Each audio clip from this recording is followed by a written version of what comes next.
Hey guys, welcome back to the channel. Today, we are taking you inside the Coca Cola factory, where they fill over 1,800 cans per minute. Yes, you heard that right, 1,800 cans per minute. Get ready to have your mind blown. Now, let's dive into the fascinating world of Coca Cola's can filling operation.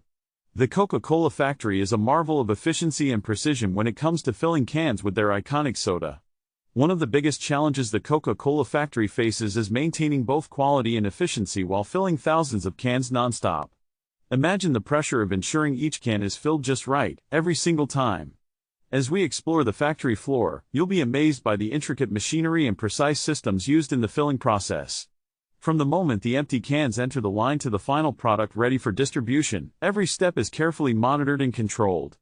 But the real magic happens when you witness the exact moment when the cans are sealed. It's a symphony of technology and precision as the cans are swiftly sealed, ready to be enjoyed by millions of people around the world.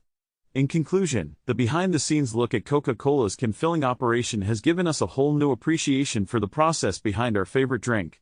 It's a combination of innovation, dedication, and quality that ensures each can of Coca Cola is perfect every time. Before we wrap up, don't forget to subscribe to our channel for more amazing factory tours and leave a comment below telling us your favorite part of the Coca Cola can filling process. Thanks for watching, and see you in the next video.